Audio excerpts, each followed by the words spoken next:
Human rights must be the center of our foreign policy. But the way to do it is not through endless military deployments. It's with our diplomacy. Oh, this pathetic, sad old sack of crap. My God. It's patter for boobs who don't follow foreign policy closely, and Biden knows that. Well, after Joe Biden finished blaming the Afghan military for its own collapse and blaming Donald Trump, he then just started saying very silly things. So this, I think, was the silliest thing that he said in his entire ridiculous submission speech here. He said that our enemies would have been very upset if we'd stayed in Afghanistan. This is asinine at a level beyond most asininity. It's like record levels of asininity. Here is Joe Biden. I mean, I honestly, you lose words when you hear things this stupid. It's as though you're being spoken to by an alien intelligence that does not speak English anymore, except it's really old and has to drink cans of Ensure and is barely sentient. Here's our barely sentient president. Our true strategic competitors, China and Russia, would love nothing more than the United States to continue to funnel billions of dollars in resources and attention into stabilizing Afghanistan indefinitely. Oh, is that what they'd like? Interesting. China and Russia want us to stay. So what they would really hate is if we were to leave, right? That's when they would be like, right now they're quaking in their boots because we pulled out of Afghanistan and abandoned hundreds of thousands of people to the tender mercies of the worst people on earth. And we not only abandoned our allies and completely undercut our allies, we then celebrated ourselves in doing so. Probably nothing has made them tremble and quake in their boots more than this, unless it was us abandoning parts of the Ukraine to Russia or abandoning Hong Kong to China. The United States over the last 20 years has become very good at abandoning allies. It's pretty impressive. Normally, a good foreign policy requires you to be a good friend and a horrible enemy. Right now, we are a horrible friend and a fairly good enemy. Simple fact. Okay, so here's the thing. This is so easily debunkable, but we'll do it anyway. Joe Biden says right there that China and Russia wanted us to stay in Afghanistan and that they would be upset with us leaving Afghanistan. Weird, because China immediately seized on us leaving to say that they will recognize the Taliban and will now work with the Taliban to increase Chinese influence in the region via their Belt and Road Initiative. According to Foreign Policy magazine, China hopes to get its hands on Afghanistan's $1 trillion rare earths metal. They have mountains made of rare earths over there, which is the rare earth minerals. For their part, the Taliban are already saying they're happy to work with the Chinese, and they don't give a crap that the Chinese are imprisoning 1 million Muslim Uyghurs in Xinjiang. China's embassy in Afghanistan, by the way, our embassy is getting invaded. China's embassy is still open over there. So everything's going great with the Taliban, with China. China has also solidified relations with Pakistan, presenting a solid face against India. So the possibility of conflict with India has increased. Also, just to add some insult to injury, the Chinese Global Times, which is an official CCP outlet, it is an official Chinese Communist Party outlet, CCP outlet, they tweeted out, from what happened in Afghanistan, those in Taiwan should perceive that once a war breaks out in the Straits, the island's defense will collapse in hours. The U.S. military won't come to help. As a result, the DPP, that's the Democratic People's Party of Taiwan, will quickly surrender. So, yeah, clearly they're very upset that we left, clearly. They're already threatening Taiwan. And this is their goal, by the way. Their goal here is to threaten Taiwan into basically electing friendly governments the way that happened in Hong Kong.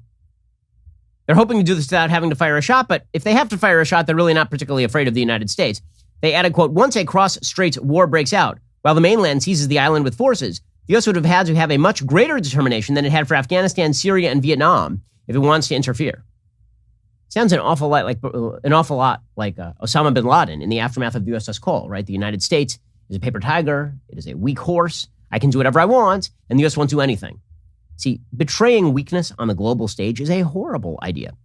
By the way, the Chinese, it's not just completely sound and fury.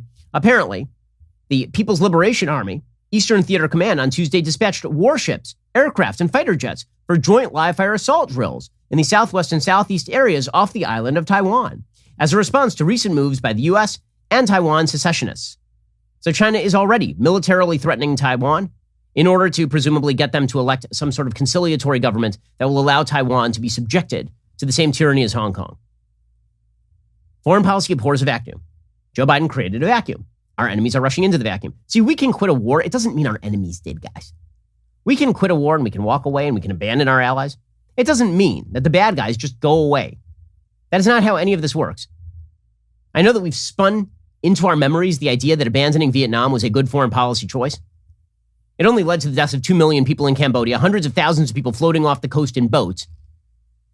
That's all it led to. Abandoning Iran never had any bad consequences. And this is all just, it's patter for boobs who don't follow foreign policy closely. And Biden knows that. He knows that. All right, and he didn't stop there because it never stops there. Joe Biden also decided it was necessary to gaslight the rest of us. I think my favorite part of this, and by favorite I mean worst, is that Joe Biden, he gives this speech, right? He gives his big surrender speech. And in his surrender speech, he then lies and says, don't worry, we're still supporting the Afghan people. No, I've noticed you're not. That's what I've noticed. Call me crazy. I don't think they feel very supported right now. Here is Biden. We will continue to support the Afghan people. We will lead with our diplomacy, our international influence, and our humanitarian aid. We'll continue to push for regional diplomacy and engagement to prevent violence and instability. We'll continue to speak out for the basic rights of the Afghan people, of women and girls, just as we speak out all over the world. I've been clear, the human rights must be the center of our foreign policy, not the periphery. But the way to do it is not through endless military deployments. It's with our diplomacy, our economic tools, and rallying the world to join us. Oh, this pathetic, sad old sack of crap. My God.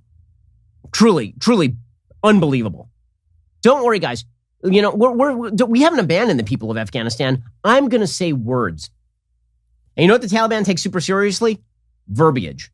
This is their big thing. If you send them a really pissed off missive, the Taliban are like, whoa.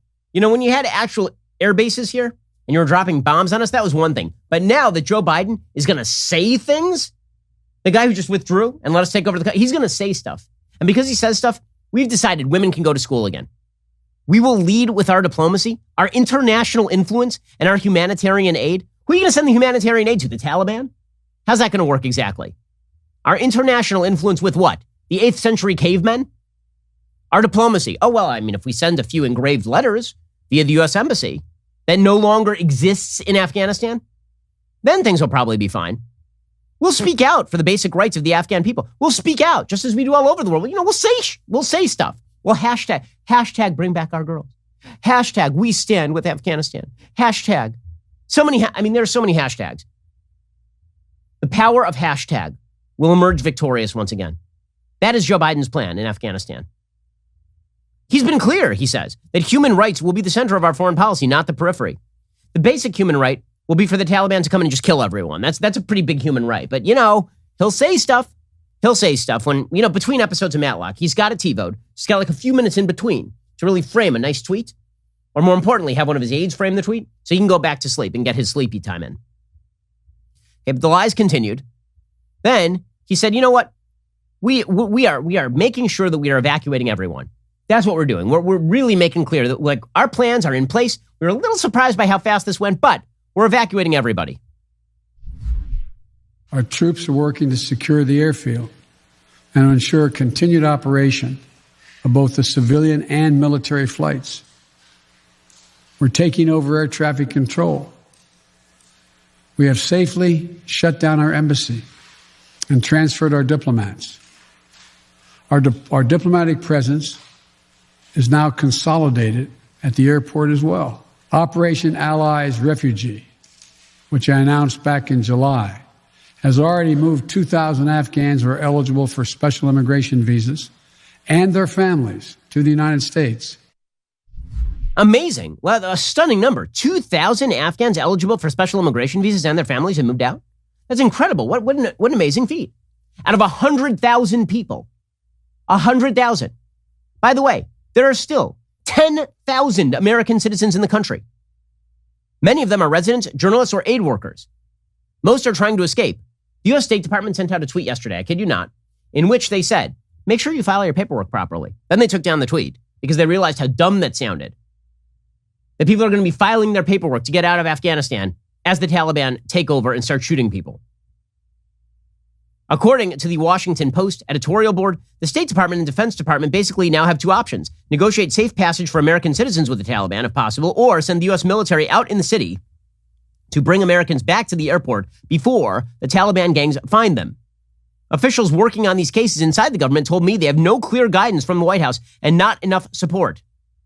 Also, the State Department is dealing with more than 80,000 visa applications for Afghans who worked with the United States government or find themselves at risk. By the way, that is a very low estimate. That's just the number of people who have applied in the last, couple of weeks. If they could apply, I am sure hundreds of thousands of more people would want to get out.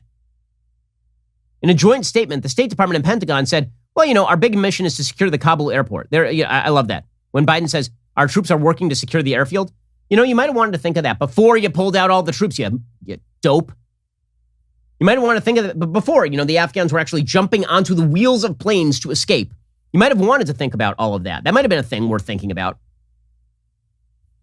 The statement said, quote, tomorrow and over the coming days, we will be transferring out of the country thousands of American citizens who have been resident in Afghanistan, as well as thousands of Afghans who are in danger.